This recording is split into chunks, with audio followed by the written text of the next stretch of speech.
Good evening, everyone. Just thought I'd outline this evening's program.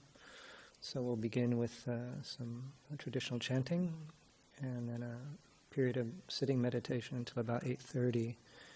And then I've invited Lumpur Sujito to offer a Dhamma talk this evening. But before that, because it's the full moon, on the full moons and new moons, we offer the opportunity to the lay community that anybody in the lay community who wishes to request the 3 refuges and 8 precepts, either guests, people visiting, there will be that opportunity.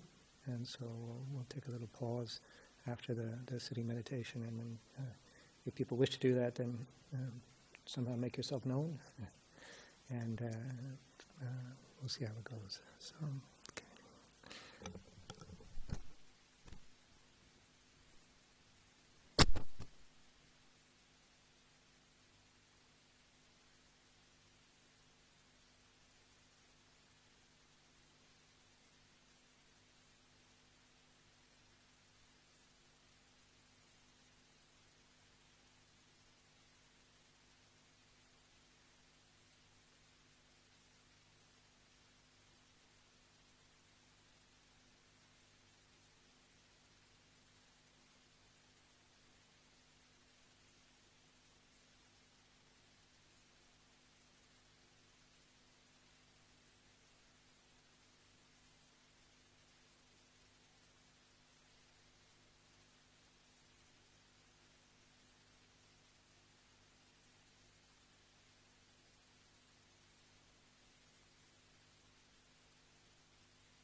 As I mentioned at the beginning of the evening, there's an opportunity now for members of the either overnight guests or people who are just visiting for the day and evening to wish to request the 3 refuges and 8 precepts.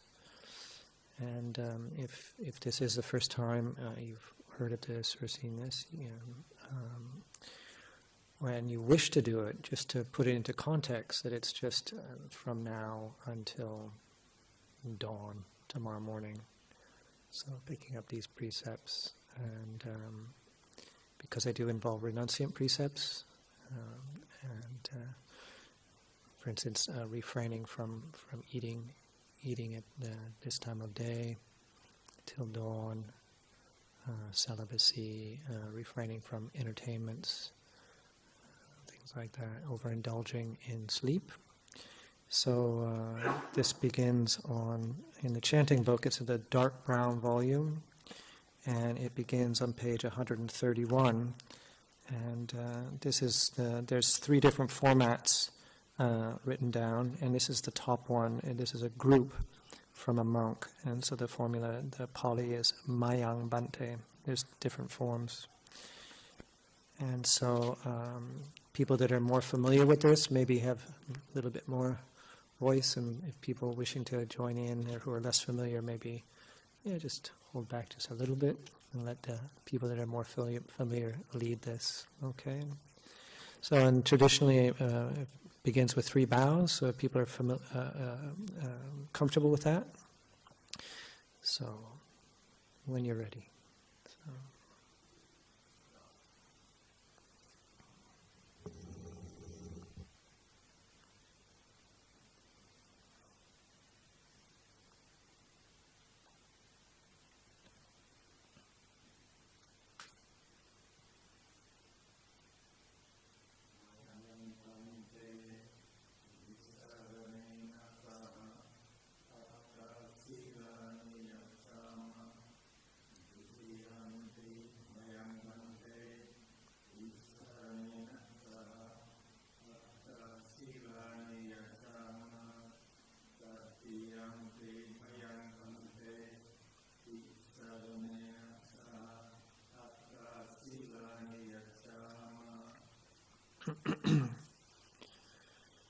Namo tassa bhagavato arahato samma sambuddhassa.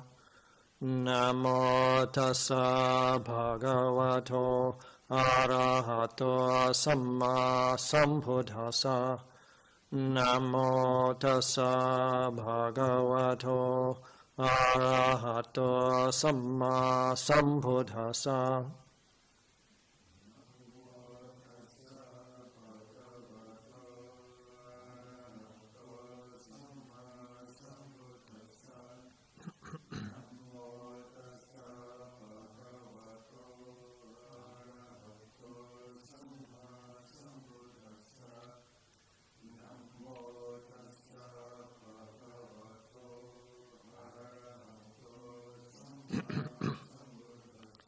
Buddhaṃ saraṇaṃ gacchāmi,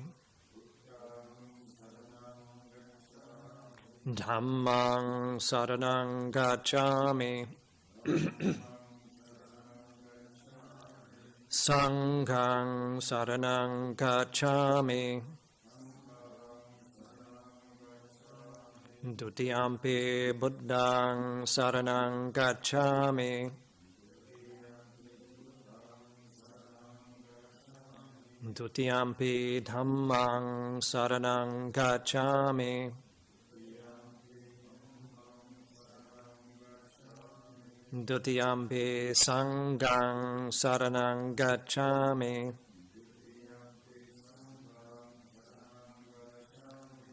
Tatiyampi Buddhaṃ saraṇaṃ gacchāmi,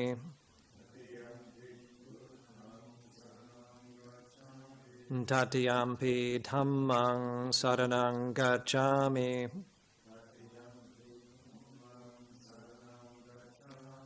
Tatiyampi Saṅghāṃ saraṇaṃ gacchāmi, tisarana gamanang nittitang. So we'll be doing the Pali and English. I'll do Pali, you do Pali, I'll do English, you do English. So Banatipata Veramani Sikkhapadang Samadhiyami.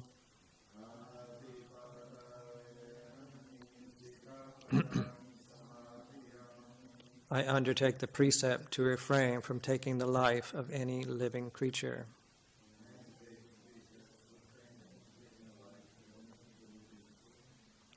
Adinna dana veramani sikkhapadang samadhiyami.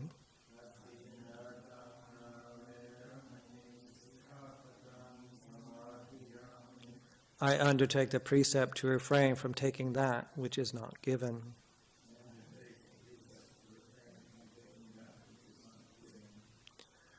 Brahmacharya veramani sikkhapadang samadhiyami.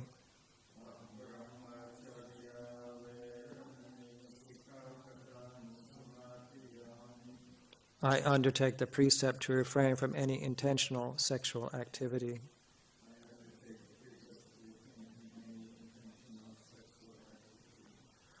Musavada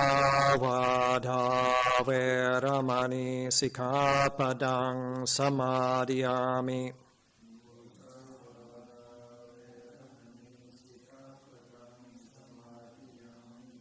I undertake the precept to refrain from lying. Sura meraya majapamadatana veramani sikkhapadang samadhiyami.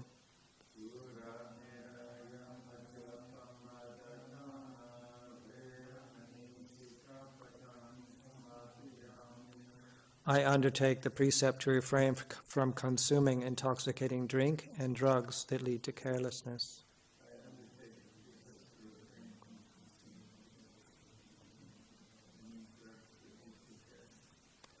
Vikala bhojana veramani sikkhapadang samadhiyami.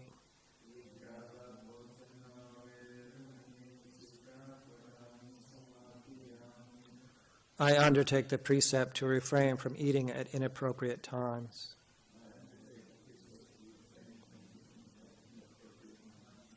Nachagita vadita visukadasana mala ganda vilepana dadana mandana vibhusanatana veramani sikkhapadang samadhiyami.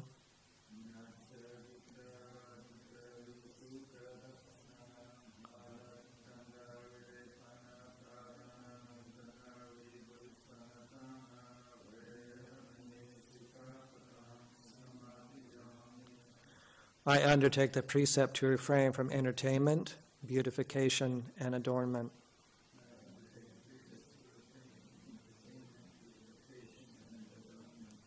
Uchasayana mahasayana veramani sikkhapadang samadhiyami.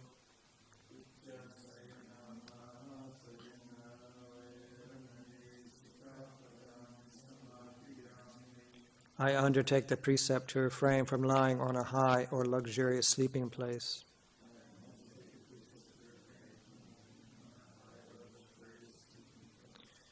Imani atta sikkhapadani samadhiyami.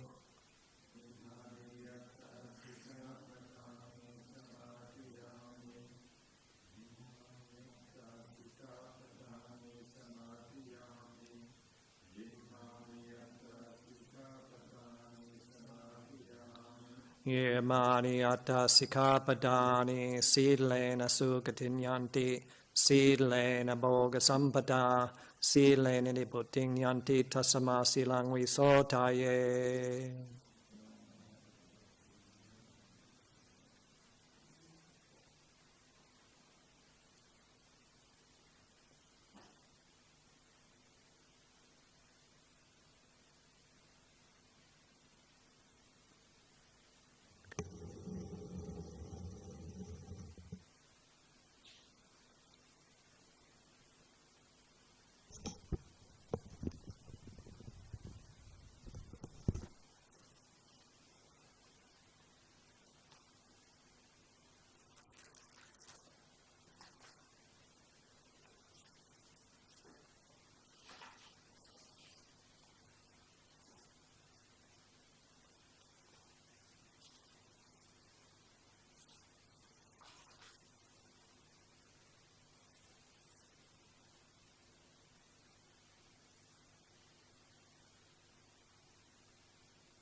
Namo tassa bhagavato arahato samma sambuddhassa. Namo tassa bhagavato arahato samma sambuddhassa. Namo tassa bhagavato arahato samma sambuddhassa. Buddhang dhammang sanghang namasami.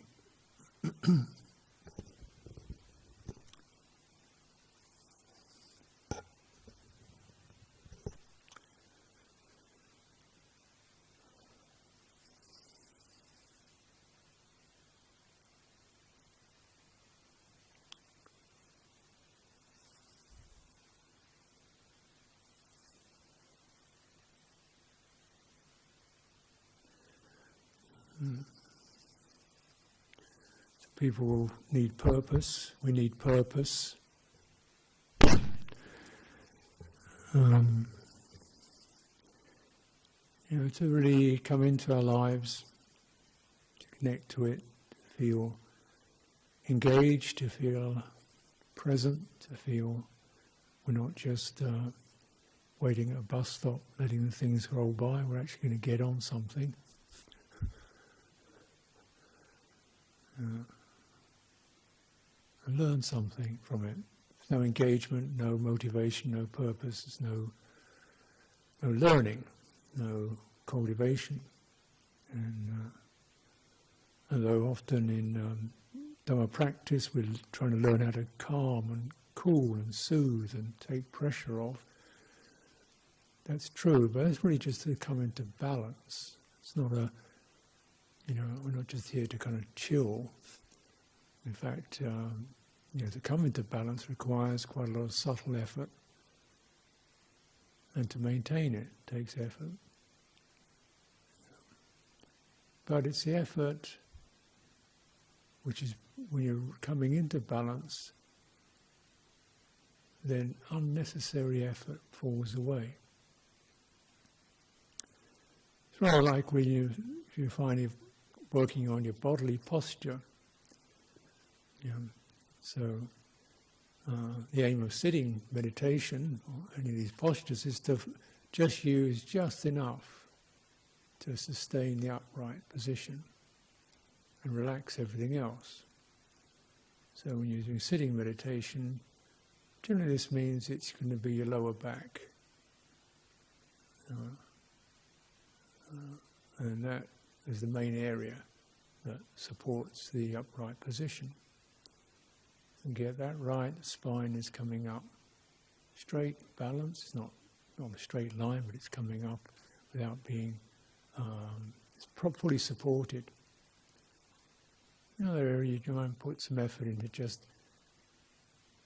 support, so your head doesn't come forward. You might put some effort in just putting some attention between your shoulder blades and lightly pushing inwards. So again, it's just to get that balance so the head and the neck aren't drooping forward. If they are, then your neck muscles are going to be engaged. You get pressure, you get tension. You're not supporting your body properly, then the body tends to collapse and it's uncomfortable.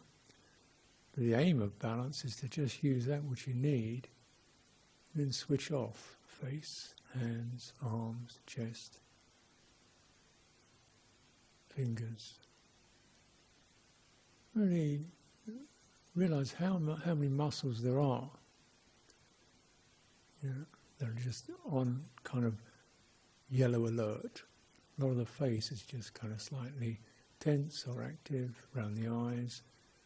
Just putting some effort, attention, just really releasing just what you don't need.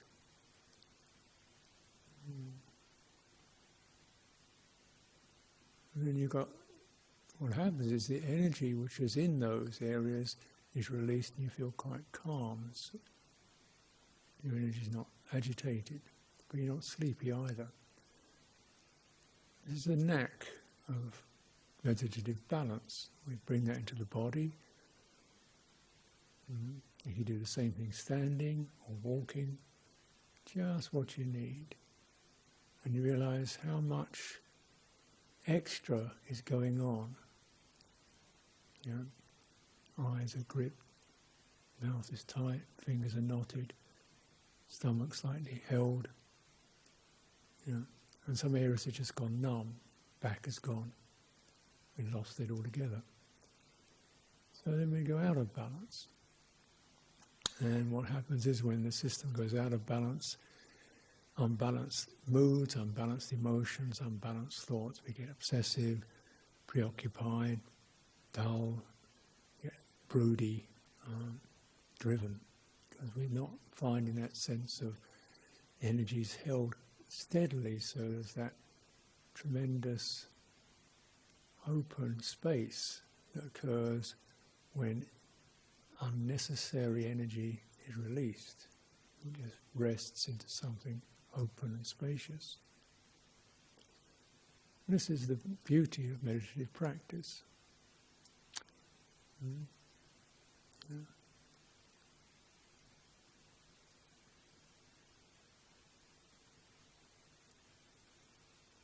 And it's really training your mind to turn towards that, because the mind doesn't know how to relax. It knows how to organise, plan, figure, calculate, remember. No, that's its job.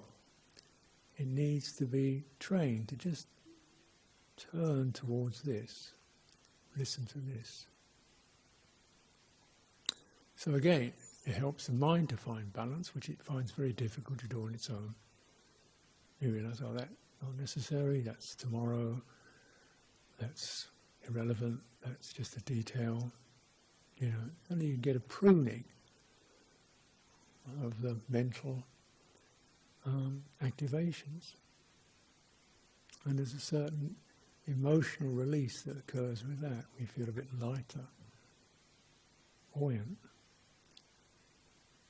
And then you've got, with that, you're able to, what really is important, you can then put your energy, your effort, your mental attention into it. And so it's cleaning, pruning, you know, getting out the clutter so you can operate steadily.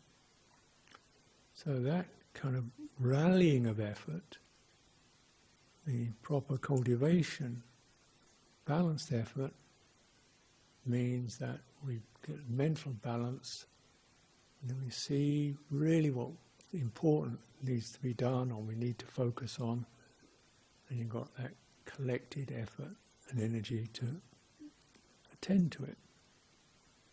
This is just this regular house cleaning, you could say, uncluttering.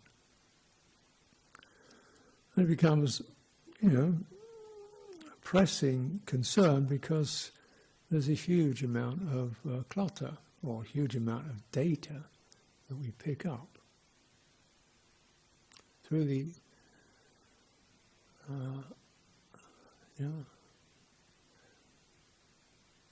the mind can pick up and multiply, proliferate data. Pick up a topic, think of the alternative, think of what it should, could, may, resolve, what you can do about it, what you're not going to do about it, what it might, and it just can create a whole cascade of data around every thought. And it's not as if, and there's plenty of support for that. I was in London in the weekend and quite enjoyed the teaching session. It was quite pleasant to be in this meditative space, but London itself holds no charms for me. I just went out for a little stroll in the morning, and there's almost nowhere, every surface, something is speaking from this surface. Every surface, there's a sign, there's a face, there's an advertisement, there's an instruction, there's a warning, there's a bargain, something. Every surface is covered with something claiming your attention. And then you've got, of course, the lights, the flashing lights, the buzzes, the sirens, the traffic, the people, and everything is claiming attention. You know, people are generally dressed in ways that are kind of striking in some ways, so everything is clang, clang, clang, clang. So your attention gets used to a very powerful and continual high-speed input through the eyes. This affects the mind. The mind begins to operate at that level, you know, because it's taking its clue, it's taking its cue from visual, coming out through the visual organ. You see lots of things, and all the things are saying, you could have one of these, but you better buy one of that. And don't watch, you know, it's all presenting with options and possibilities, and come here, go there. So everything that's coming in is also presenting 2 or 3 further possibilities you could make of that initial input. You think, I don't want to know. That is not an option. The only option that's not available is to not have an option. I think, for what, you know? So your purpose is being constantly grabbed by this input of attention. You have to deal with it, think about it, concern yourself with it. So your attention, you lost autonomy. Yeah. You know, so naturally, I think people tend to basically build up a whole load of ways of closing their attention. You know, walk around a screen or something to look at, to ignore as much as possible. And certainly, you know, people moving past each other with no real awareness of each other. That's alarming. You know, you've got many thousands of people, millions of people moving past with very minimal awareness of each other as sensitive, you know, beings. The emotional atmosphere is one of profound absence. Everybody's going somewhere else. There's a profound sense of absence of connection, absence of fellow feeling.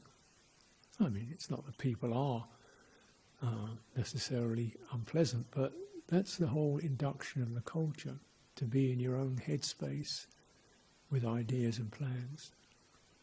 And then, even though those ideas and plans aren't actually yours, they're planted there by what's coming at you. So then you get the robotic experience, people driven this to that, to this to that, to this to that, at speed. And just through what? Basically through the overload of attention. And intention, purpose, becomes secondary to attention.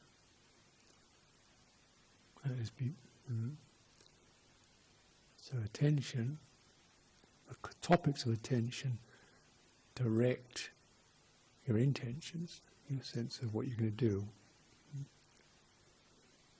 Naturally, most of it means you're going to spend some money.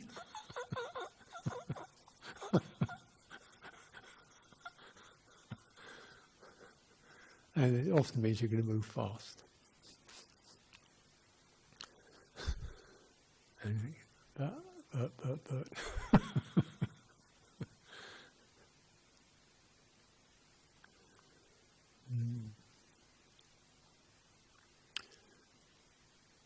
And initially certainly in monastic training, the training is to walk with eyes downcast. Doesn't mean you're looking at the floor, but a sense of your own, your eyes aren't jumping out, you keep fairly restrained. That's not so easy in a big city because you easily get knocked over. So you've got to actually, have some awareness of what's going on, but it's this impingement. And attention takes over. And the intentions are driven by what we attend to, even though we, in some cases, haven't chosen to attend to it. It's been placed in our minds.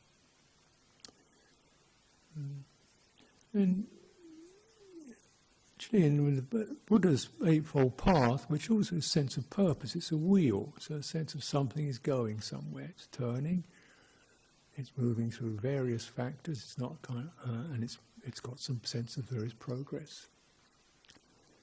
And its main theme, one of its main themes, is the quality of intention. Yeah. And that's the training, primarily, in intention, motivation, what you go for, how you go, whether you act harmfully or harmlessly, yeah. Whether you speak honestly, not whether you speak fast, whether you speak honestly, whether you speak gently, whether you say things that are worth listening to be treasured, full of wisdom, or whether you're just able to rap out a whole load of noise quickly. Yeah. So, intentionality is considered more significant. So we look at the path, you have right, and the right view, for example, the beginning of the path is, or initial point is, to recognise there are the consequences of our actions. There are good, skillful deeds that are given, there's offering, there's sacrifice, there's people you feel connected to. There's a whole sense of causality. We're actually living, having inherited certain fundamental properties, such as a mind, a body, thought, emotional, good and bad motivations, attitudes. We have the possibility to moderate and direct those. There is causality. What arises in our mind comes from causes and conditions, and we can generate skillful causes and conditions, and also we can generate wretched causes and conditions. We can affect ourselves and the world in general for the better or for worse. This is a fundamental principle, almost initial thing. And it's saying there's a causes and conditions, and it's removing the identity as a significant player. No, there is the results of good and bad deeds. It doesn't mean you're a good or bad person, but the mind can produce good things or skillful things or miserable things, and there's causes and conditions. And if you're really training your attention to say, just speak exactly what experiences you're experiencing, you'll find you're experiencing causes and conditions. You're experiencing thoughts, impressions, memories, interests, moods. You're not experiencing a solid entity. You're experiencing this field of emotional, mental, psychological, physical impressions that are shifting and changing. And then the sense is, well, how do we find balance in that, this mobile field? How can we balance within that in order to get a sense of perspective? And so, we have right, setting up the right, coming to the right bases, harmlessness, kindness, compassion, good intentionality, and then letting that resonate through our ability to speak, to act, and so forth. So whether we're working, socialising, doing problems, banging nails in, that's secondary to are we doing this with a mind that is angry, aggressive, manipulative, or is it clean, clear, truthful? So you're cleaning away the unskillful. And that's there's your Dhamma life. It's like doing that. What you do whether you're knocking nails in or pulling teeth out, it's kind of like, well, that's up to you, you know. There's that sense in which people have different inheritance of interests, and it's all legitimate, provided it stays within these boundaries of proper motivation, proper intentionality, proper management of how we operate. And of course, the struggle, particularly in ordinary life, is how to do one's work and job without the job taking over the moral principles, without the work getting done compromising your honesty, or without trying to come to a result without getting snappy and irritable towards other people, or stressing yourself out, where again you've lost a balance of proper intention. And this is where we get sati mindfulness as that which is scanning all this and saying, well, actually, that doesn't feel quite right, and it's a bit, using that, trusting that ability to scan the field of mind. Yeah. So the potentials, the possibilities, the timing, the emotions. Actually, no, that one's a bit, that's kind of slightly sarcastic or cruel, that's kind of not entirely honest. No, this one. You scan the field. And then you find within that you're holding balance, which is really important, which is actually not necessary to say, do, think about right now.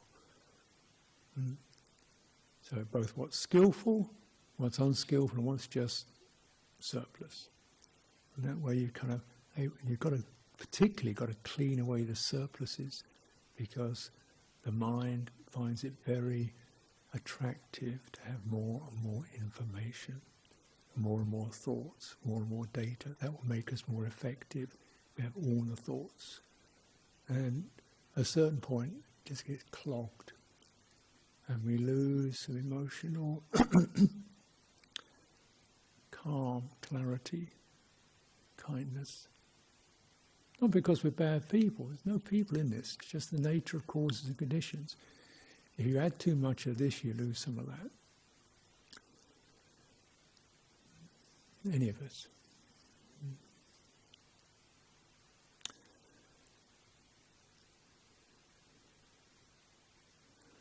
It's helpful also to understand, why, this Buddha emphasized mindfulness of body as a mainstay, as a central theme. As that, when a lot of our cultivation is surely about the mind, and being aware of your toenails isn't going to get you very far in terms of driving a bus. But actually, when he's talking about mindfulness of the body, just the sense of bodily presence, not particularly anatomical details. Just very simply. And it says one's aware of the body externally, there's things touching it, internally, the energies and feelings happening within the body, both together. And it says, just to the extent one is aware there is a body. So really pruning it down. Not to all the little details of what I can make about it, what I feel this bit. There's not all the details of body, but just you're kind of pruning it to just there is body. It's a kind of reduction of the details of attention. So the attention just becomes very still and steady, because it's not jumping from this to that to the other. So when one gives an instruction to be aware of the whole body, it doesn't mean you do a very rapid scan from the crown of your head, your chin, your shoulders, your elbows, and run around. No, it means you keep your attention steady, and how do you know you have a body? Now you've got to bear in mind that attention is a mental factor, or it's not a visual factor. Clearly, the eyes, because the predominant sense organs, well, first of all, the mind is a dominant sense organ, the other one is the eye. So we're very used to visual attention. That is when the mind gets the eyes to focus on particular points. Now we may think this is the nature of eyes. Actually, it's quite possible to relax your eyes completely and just be aware of the entire visual field. It's challenging because there's a strong reflex to find particular details to focus on. That's why we have our eyes open. That's the reflex, that's the program. You have your eyes open in order to see particular things. Otherwise you don't have them open. That's the program, isn't it? But you notice if you see a particular thing, say one person, this means the visual object occupies about 2%, and the rest of it's gone all blurry. So that action, that's a mental action. I'm interested in this person or this object. Therefore I focus on that, the rest of it disappears. Now that's not the action of the eyes. The eyes are being told to do that. Focus on particular points. Yeah.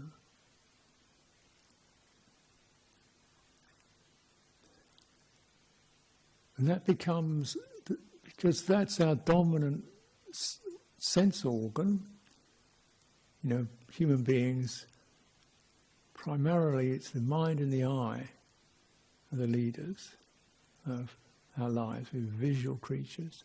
Of all animals, humans have the best eyes. Eagles are good too, but most creatures don't have as good eyes as we got. They've got good ears, the deer. But you see deer, you look at deer, they walk around their way, they see movement. If you stand still, they don't see you. I've come across deer in the forest, you just stand still and go quiet, they don't see you. You see they move their heads around, something was there. Their ears are going, trying to figure out what's going on. Because, of course, with a deer, they've got to have the ears big to pick up the sounds of creatures that could be behind them. Eyes aren't going to do you any good if the creature's behind you. Right? So a deer needs to know everything that's behind, around, what he can't see. So the ears can do that. The eyes can only see what's in front. So the ears become, rabbits, the same thing. Look at rabbits' ears. So it's because auditory attention circles the body. It's all round. We can hear something behind us just as good as we can hear in front of us. So we get the global thing. Now it's very attentive. If you go into hearing, the hearing consciousness, it's much easier to not necessarily have a sound. Because the ears are just listening, you can hear silences, sounds, subtle sounds. The eyes find it more difficult because the act of attention, the mind wants a particular object to target. The eyes are hunters, the ears are the hunted. Right? The eyes are predators, the ears are the prey. It's a very different psychology. Yeah. So your attention going out through the eyes trains the mind, or the mind operating through the eyes learns this kind of bop, bop, bop, bop, bop, predatory, if you like, catch that, points. And then it becomes overwhelmed with it. So when the mind trained like that, it starts to operate like an internal eye, scanning words and ideas and thoughts, and this, I want to do that tomorrow, but then against the 5th of October with this and this and that. Have you done that? With your mind racing around these concepts. This one, that one, this one, that one. Because that's the way it's been trained to operate. Mindfulness of body, you can imagine, but you'd even try it, just holding your hand loosely at arm's distance and focusing on the hand with your eye, and then drop the hand and keep your eye focused at that. And the kind of attention then is forming like a ring. You can sense there's a body, there's space. Because you're operating, you've brought your attention out into the body's field. The field of the body, tactile body, what it's concerned with is getting hit by something, or touching something, getting a fruit, or getting hit by something. And this means things come within arm's distance of me. Once they're within arm's distance of me, this is an issue, as far as the body's concerned. Outside of that, it's somewhere else. It comes within arm's distance, this is my territory. That's what the body knows. So you notice anything that comes within that distance, there's a heightening of contact. It's going to happen. So your attention then, held by that, attention to that, you can sense all these various senses, but a lot of the time what you're going to sense is space. Most of the time we aren't getting shot or attacked by tigers. Most of the time there's space around the body. And you sense that space. You can sense there's a body here, some quality of embodiment, certain warmth, certain energy, a certain life form, and the space. It's just the body here. You're in the body's field of experience. Causes and conditions in the body are arising. And training the mind to follow that kind of theme,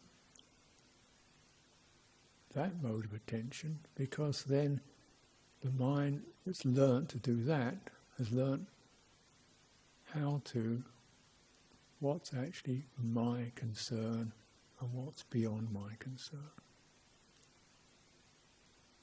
Just as the body, in its movement, its physicality, and its walking along, we're highly attuned to anything within an arm's length around it, outside, and that's what it will tune into. And most of the time you experience space and openness in that territory. Otherwise, certainly when you're walking, otherwise you can't walk. And then what does it feel like when you sense that? Suddenly there's a lot of potential. We don't have to. There's no pressure. There's no pressure. You've got space. There's no pressure. And when there's no pressure, when there's a sense of space, and the mind is tuning into that, the mind, don't worry about that. That isn't relevant. That's not proper. It starts to unclutter. You bring the space element into your attention and it starts to unclutter by itself. Because you don't want to be carrying weight you don't need. But if the mind doesn't have that mode of attention, it doesn't even know what it doesn't need. It's carrying kinds of things because I might and maybe and I should and I ought to, and they think and I don't, and maybe they could be useful too, and what I'm going to do on Tuesday. It's carrying all sorts of stuff because it's lost that particular mode of attention, which the body knows very well.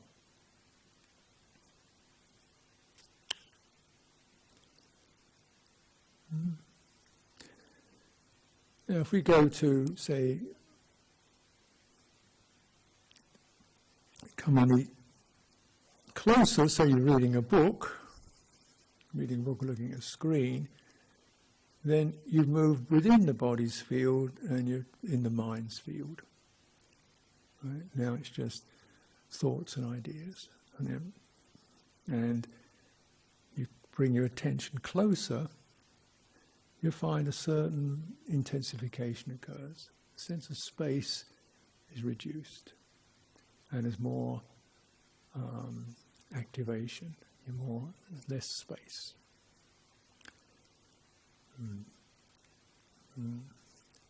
And when there's lost space, the intentions of the mind start to go faster.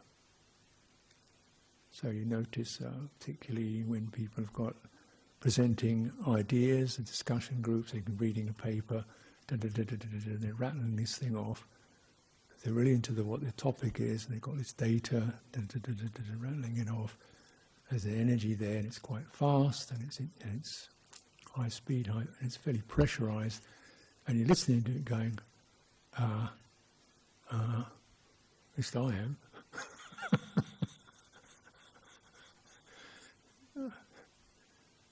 And there's pressure in it, and there's speed in it. And then the intentionality is to get it done, get to the end of it, get it worked out. And there's a certain haste in that, and maybe even a loss of receptivity. We're embroiled in our ideas and our views. And in that mental space, or the mental arena, the sense of space disappears, and things get intense. So, this is why, of course, if you're office workers and people have a lot of burnout because of the amount of, they're almost barely in their bodies. They're in the realm of mental field.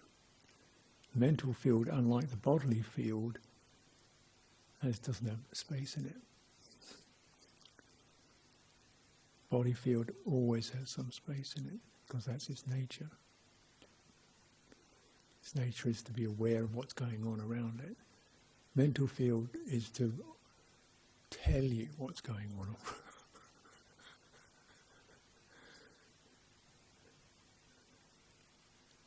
Right? The mental field is to give you more and more information. It's not to, by itself. It's not. Mind's function isn't about stopping. Mind's function is about creating. Then we train the mind to just learn how to, by attending to the body, to pick up what it feels like when there's space and there's balance, and how it helps us to say what's necessary and nothing more, to find the right time and not the wrong time, to steady one's intentions and emotions rather than to blurt or to speak with bitterness. Because with that increased space, the quality of intention becomes apparent, suddenly recognized. You recognize more clearly. I'm a bit, my mood is not good.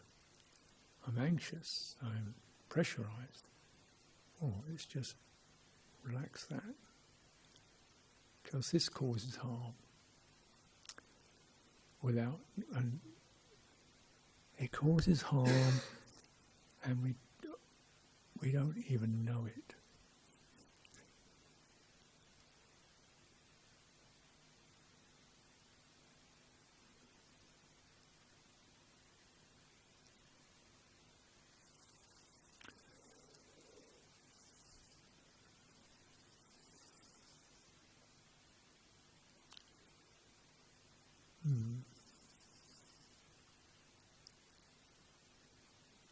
Speech, mental actions can be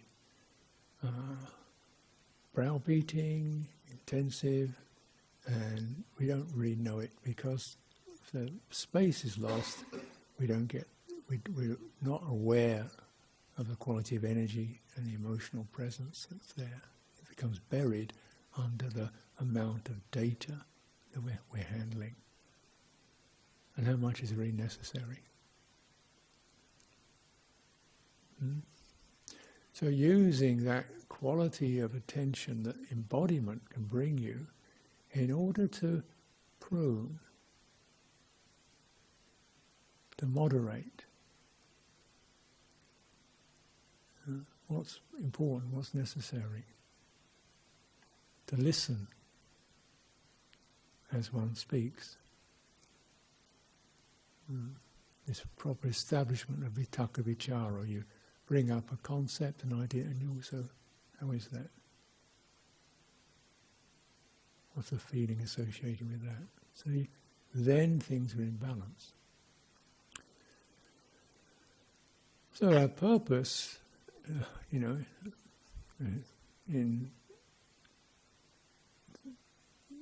is fundamentally, before we do anything else, is to get the operating system correctly attuned. You have three factors: attention, which selects material; intention, which directs material; and receptivity, which receives. And getting those in balance, so that we select the right necessary material, useful, we handle it in the right way, and we receive, we learn from the results. And it has to be remembered many times in a culture which is so saturated with attention details and so sometimes so uncaring about receptivity. The amount of abusive stuff that is thrown into people's minds, the amount of deceit that is dumped into people's hearts. The amount of fear, dread, delusion, fantasy that is thrown into our awareness day after day.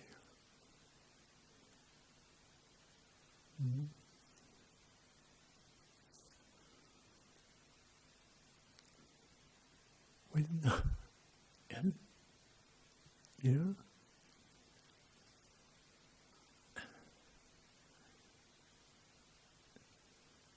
and the results, people cracking up, people going crazy, people violence. If you feed people violence, what do you think they're going to turn out like? And yet, you look at even entertainment, so-called entertainment, violence. Look at world news, it's violence, it's deceit, delusion, greed, manipulation, and it's thrown into your awareness like a constant stream. And nobody cares what the results of that are. If it comes in, it's constantly shaping the way our minds operate, the way our hearts operate. And people go crazy.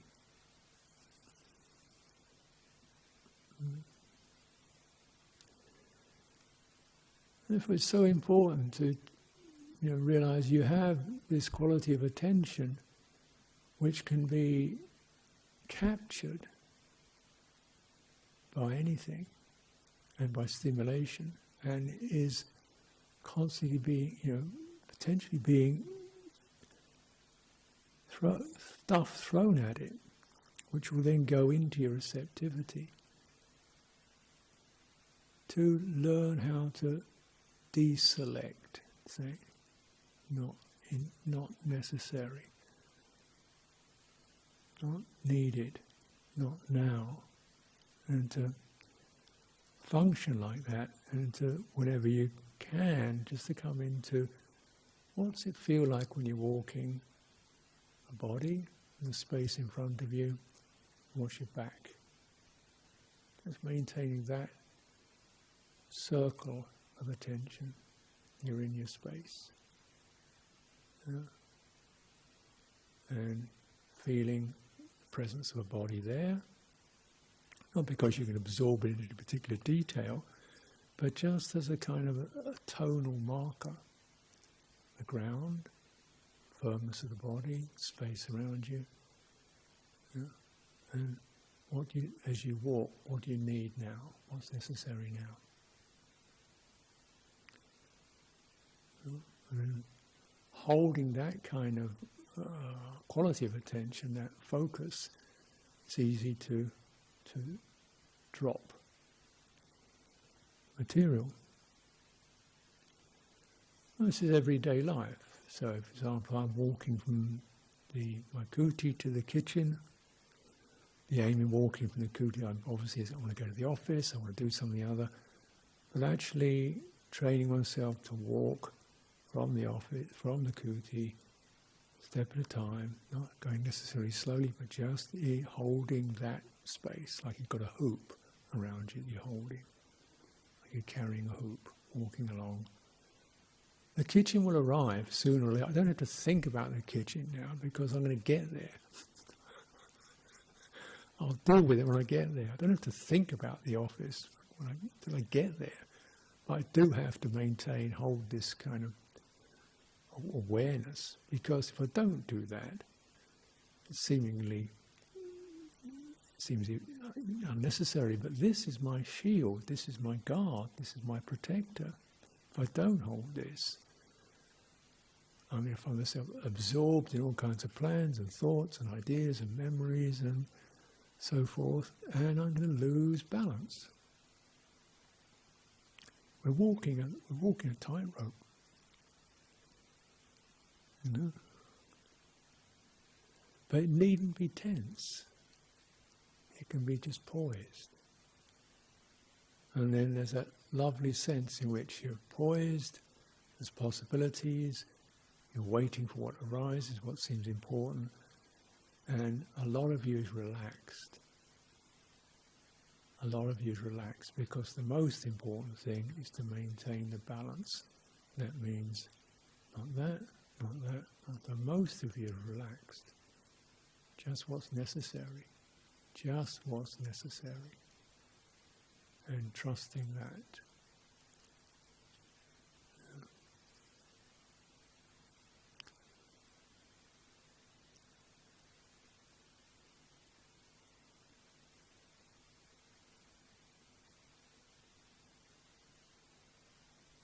I think I've said what's necessary.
sorry, which page, Ajahn? 43.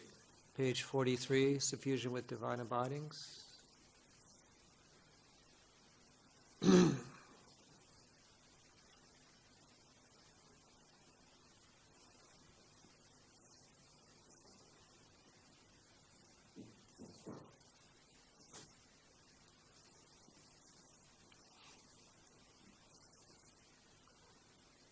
Now let us make the four boundless qualities shine forth.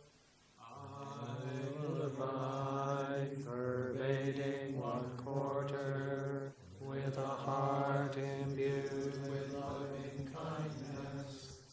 Likewise the second, likewise the third, likewise the fourth.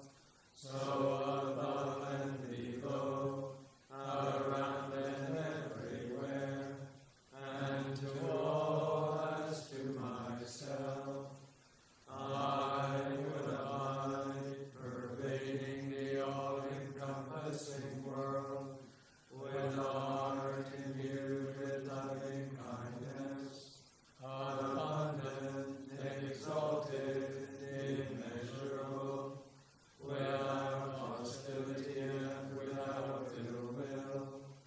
I will abide, pervading one quarter, with a heart imbued with compassion. Likewise the second, likewise the third, likewise the fourth. So above and below, around and everywhere, and to all as to myself, I will abide, pervading the all-encompassing world, with a heart imbued with compassion, abundant, exalted, immeasurable, without hostility and without ill will. I will abide, pervading one quarter, with a heart imbued with gladness. Likewise the second, likewise the third, likewise the fourth. So above and below, around and everywhere, and to all as to myself, I will abide, pervading the all-encompassing world, with a heart imbued with gladness, abundant, exalted, immeasurable, without hostility and without ill will. I will abide, pervading one quarter, with a heart imbued with equanimity. Likewise the second, likewise the third, likewise the fourth. So above and below, around and everywhere, and to all as to myself, I will abide, pervading the all-encompassing world, with a heart imbued with equanimity, abundant, exalted, immeasurable, without hostility and without ill will.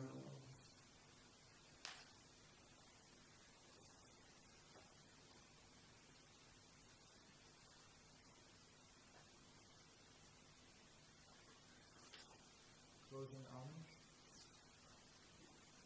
Page 29.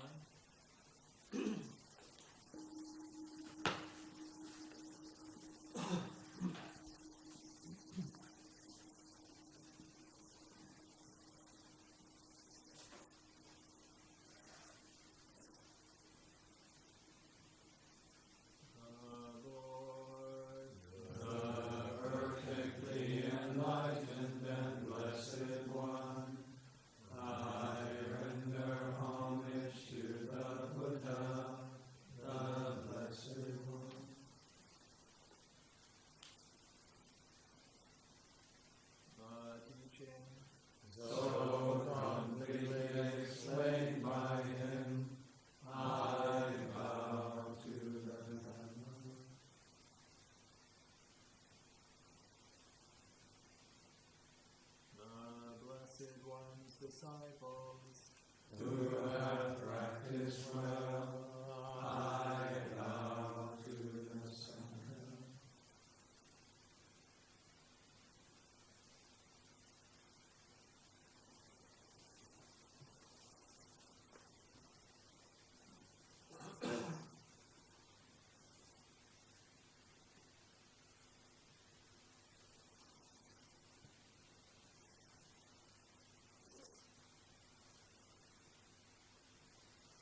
just as a reminder, people,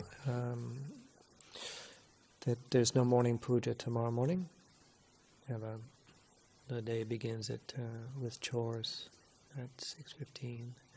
And for people who are visiting with a car this evening and planning to leave,